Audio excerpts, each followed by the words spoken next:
fomentar en nuestros niños el tema de la autoestima, cómo generar en ellos esa confianza, que pase lo que pase, ellos sepan muy bien lo que quieren y hacia dónde van.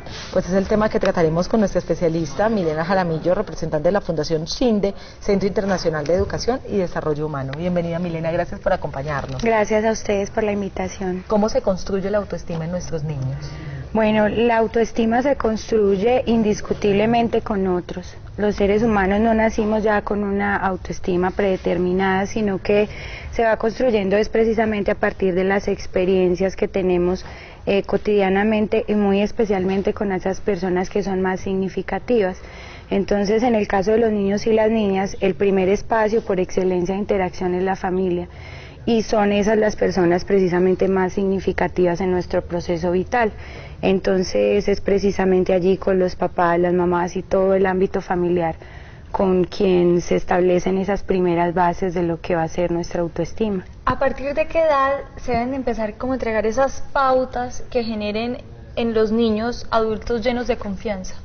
Mira, yo incluso pensaría que desde el nacimiento ya hay una serie de mensajes que como adultos estamos enviándole a los niños y niñas del lugar que ocupan en nuestras vidas.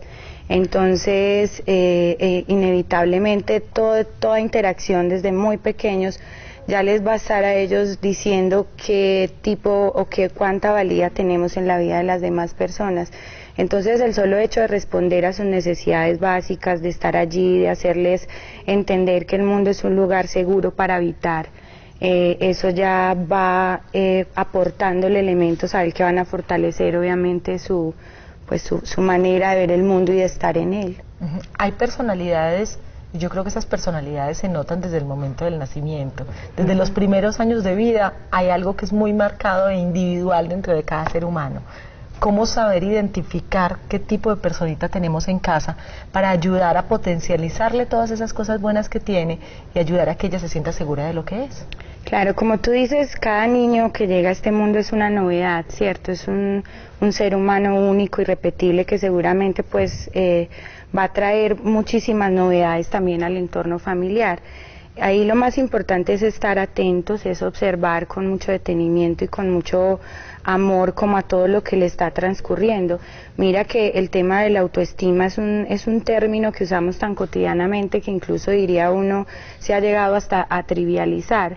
Pero es un tema que es vertebral, diría yo, en todo el proceso de desarrollo humano integral. Es un filtro que ponemos las personas incluso para interpretar lo que ocurre afuera, pero también lo que ocurre adentro.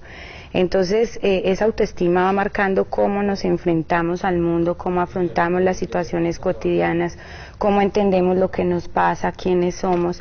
Entonces lo nombramos de una manera muy light a veces, pero definitivamente los padres y madres tienen esa responsabilidad vital y diría yo que puede que sea inaplazable, sobre todo en la niñez, de ser unos observadores muy participativos del proceso de desarrollo de la personalidad del niño y la niña. Respetando mucho la personalidad que cada quien trae también. Claro que sí, su singularidad, su individualidad, eso de ser único. Milena, el tema de la crianza, y bueno, yo le digo, y apenas estoy empezando, 2 años y medio, es un tema muy complicado, porque cuando uno menos piensa, pues puede estar tocando como una línea muy delgada, en estar entregando esa autoestima, estar entregando una persona independiente, que confíe en sí, en sus capacidades, pero también hay una línea muy delgada que puede terminar siendo malcriarlos, entregarlos en exceso amor y no haber reglas y no haber ciertas conductas que sean de disciplina. ¿Cómo saber uno que lo que uno está entregando es lo indicado y no está terminando creando un monstrico? Dosis exacta. Sí, eso es complejo y es un reto grande y es algo que genera muchas angustias en las mamás y los papás en general. Pues ahí no hay fórmulas mágicas, quisiera uno poderlas tener y poderlas compartir, pero definitivamente el proceso con cada niño y con cada niña es único. Entonces ahí la idea es ir observando que ese tipo de comportamientos y conductas que van mostrando. Entonces, frente al tema de autoestima, por ejemplo, hay ciertos indicadores que nos dicen, ojo, son alerta para poder estar allí como pendientes de cómo se está dando ese proceso en el niño y la niña. Sin embargo, hay que estar más allá de estar pendientes de si esas conductas y comportamientos se están presentando o no, es como la intensidad con la que uno las ve, y eso es fácil. Los padres y las madres tienen un conocimiento intuitivo demasiado grande, y ellos seguramente serán capaces de ir identificando cuando hay algún tipo de problema, porque también a veces, o sea, son conductas que son normales en los niños y niñas. Entonces, temor al fracaso, pues ¿quién no tiene temor al fracaso? Lo tiene uno que ya es grande. Uno que es grande y que supuestamente ya está pues tan formado. Entonces, qué timidez, qué duda de sus capacidades, ese tipo de comportamientos son habituales, que es lo que nos tiene que hacer alertar, ¿cierto? Cuando ya vemos que la intensidad, por ejemplo, de las reacciones, de la angustia, de la tristeza, del temor a estar en un espacio compartido con otros, a asumir situaciones nuevas, cuando vemos que eso ya pues le está generando mucha angustia a nuestros chiquitines, o que se están presentando recurrentemente en el tiempo, y que además a medida que el niño se desarrolla se siguen presentando, entonces ahí sí diríamos pues puede haber algún tipo de problema. ¿Y qué se debe hacer en este caso? En ese caso hay muchas estrategias que pudieran funcionar. Yo lo que digo es que lo primero es como tener mucho sentido común. La primera clave, la clave fundamental para el establecimiento de una buena autoestima es un trato amoroso, ¿cierto? Es brindarle la seguridad afectiva, sin, eso sí, estableciendo límites, por lo que tú ahora planteabas. Entonces hay una serie de tareitas y rutinitas cotidianas que podemos ir desarrollando, como por ejemplo asignarle responsabilidades acorde con su nivel de desarrollo, enfatizar en el refuerzo positivo más que como en las cosas inadecuadas que de pronto pueda hacer el niño, elogiarlo, amarlo, abrazarlo, acariciarlo. Es eso, es darle un lugar especial en la vida y en la vida pues de la familia también.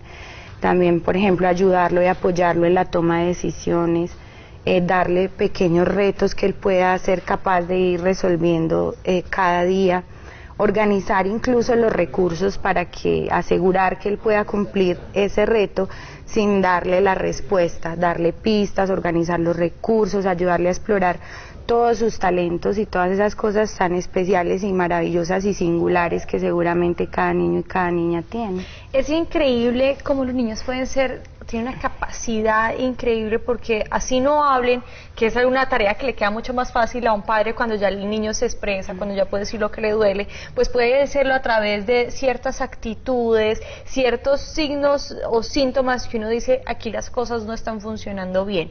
El tema como de comerse las uñas, el tema de ser un poco inquietos, el de ser un poco retraídos, no desarrollarse, pues pueden ser síntomas o signos de alarma para ese papá que está viendo crecer a su hijo. ¿Qué hacer en el caso de que de pronto alguno de los televidentes que nos está viendo y esté pasando por eso? O sea, lo primero que uno tiene que hacer, o empiezan a chuparse el dedo, entonces lo primero que uno dice es, no chupa dedo, no coma uña, o meterse el dedito a la nariz. ¿Cuál debe ser? Porque lo primero que uno hace es prohibir todo ese tipo de acciones. Bueno, ahí como te decía ahorita, lo más importante es mirar la recurrencia, ¿cierto? La intensidad.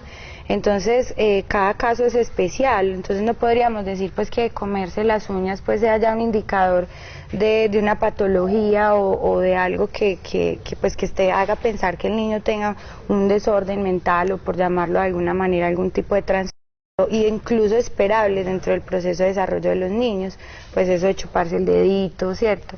Entonces ahí lo que toca es estar pendiente, y si ya vemos de verdad que eso le está generando mucha angustia, o que está interrumpiendo como su proceso de socialización con otros porque se vuelve molesto para otras personas y todo eso, entonces ahí sí lo más recomendable sería pues asistir y buscar una asesoría profesional lo antes posible. Vamos con Lucero, que ya está lista también con inquietudes a través de nuestro Facebook, por supuesto preguntas que también tienen nuestras televidentes, Luchi. Pues sí, más que inquietudes de los televidentes, pues mucha gente que le está gustando mucho el tema, entonces invitarlos a que participen si tienen inquietudes, preguntas para nuestra invitada. Saludar a Diana Prince, a Arneli, a Diana Giraldo, a Claudia Álvarez, Fernando Giraldo, y agradecerles que estén ahí pero quería también que tocáramos un poquito el tema de la adolescencia, que es tan crítico sobre todo en esto de la autoestima, porque hemos visto casos de niños que son muy sociables, que son muy felices y llega un momento en sus vidas en la adolescencia que cambian por completo y empiezan a tener percepciones de sí mismos muy equivocadas, entonces empiezan a odiar su cuerpo, empiezan a detestar su físico, empiezan a volverse retraídos, la mayoría de conductas, digamos, también o trastornos alimenticios empiezan durante esta época y se le relaciona mucho con el autoestima. Y el bullying. Exacto, la bulimia, la anorexia. No, el bullying también el bullying también, del cual muchas veces son víctimas, o el matoneo, que siempre ha existido, pues, pero ahora es como tan social y tan público. ¿Cómo lograr en esta etapa en particular ayudarles a reforzar quiénes son y a que crean en ellos mismos, independientemente de su forma? Ahora conversábamos precisamente con ella de ese tema y pues hacíamos alusión a todo el tipo de presiones sociales a las que están expuestos sobre todo los adolescentes, con esos estereotipos de hombre y mujer, esos estilos de vida y de familia ideales, eso que pasa entre los pares, ¿cierto? De cómo cumplir ese ideal tan difícil de cumplir además y que no sé si tenga mucho sentido. Tan irreal. Sí, tan irreal más bien, más que ideal sería llamar el irreal. Entonces ellos empiezan a pasar por una serie de situaciones muy complejas, de muy difícil manejo para padres y madres. Ahí pues también es importante entender que eso viene construyéndose desde atrás, o sea, eso no es algo que pasó mágicamente, sino que es precisamente esa fortaleza, por llamarlo de alguna manera personal, emocional, viene siendo una construcción desde atrás, ¿cierto? Y se va a modificar es precisamente a partir de esas experiencias nuevas que vayan teniendo los niños y niñas y luego más tarde como adolescentes. Entonces, como decía ahorita, es una pregunta difícil, ahí la idea... Hay que construir desde que son pequeños. Desde que son pequeños, sí, es que no espacios falta, de comunicación. que son adolescentes y uno quiere conversar de la noche a la mañana con ellos cuando no venía en un proceso de sentar, cuéntame lo que está pasando, sino que siempre hemos sido, o pasa en estos casos que han sido independientes, o sea, son mundos independientes y cuando menos piense creció, venga, cuénteme qué es lo que le está pasando. Pero si nunca habló con ella, Lucero. Claro, pero pasa algo también y es que de pronto el niño de la casa o la niña de la casa se convierte en otra persona sin uno darse cuenta cuando empieza a socializar. Entonces, por ejemplo, en la casa, toda una familia absolutamente normal, en fin, pero sale y encuentra que las amiguitas se destapan por completo. Hay que ver nada más las poses en las fotos. Ustedes han visto las poses en las fotos de los Facebook de las sardinas. Parece que estuvieran haciendo una guerra, perdón, ¿por cuál de ellas es más grilla? Y entonces una niña que siempre fue la niña cuidada, la niña criada, la niña educada, de pronto sale con las amiguitas y si todas hacen así y se toman fotos en vestido de baño, dice, ¿cómo no lo voy a hacer? Pero va uno a ver las fotos de las mamás en el Facebook que son igualitas. No necesariamente. La presión del grupo es una cosa muy difícil de controlar.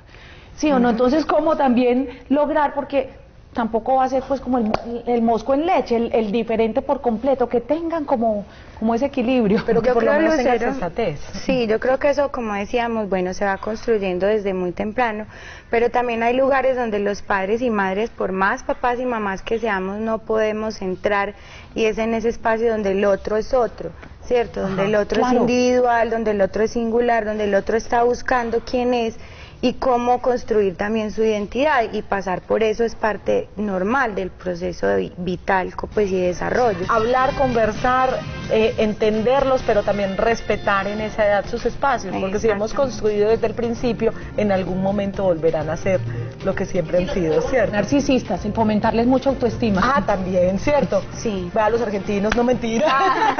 Oiga, eso que los paisas tenemos la misma fama en Colombia. Y Yo eso, sé, ¿no? pero no, ay, imagínense nosotros. Pero sí, uno podría volver narcisista, entonces un niño todo en su justa medida. Claro que sí, además una autoestima también demasiado alta tampoco es pues realista, ¿cierto? También estaría generando muchas dificultades en las interacciones porque seguramente se sentirá más que los demás, se tornará muy hostil, muy demandante, piensa que todo se lo merece y que todo, no debe trabajar por nada de lo que va a tener. Entonces los dos extremos son supremamente nocivos. Hay Pues, veces en el amor nos equivocamos. Ay, y por amar de muchísimo, más. Sí. y muchísimo. Sí. Milena, gracias por haber acompañado el día de hoy. Y yo creo que nos queda claro que el amor es infinito, el acompañamiento se debe realizar siempre y el ejemplo que vemos como padres debe ser entonces la guía para entregar un buen futuro a nuestros hijos. Es algo supremamente importante. No podemos esperar que nuestros hijos sean unas personas de bien cuando nosotros no estamos haciendo lo mismo. Eso es importantísimo. Gracias por acompañarnos y más temas en las 3 gracias. Vámonos Gracias a entonces con los ustedes. tipsitos universales de Esperancita.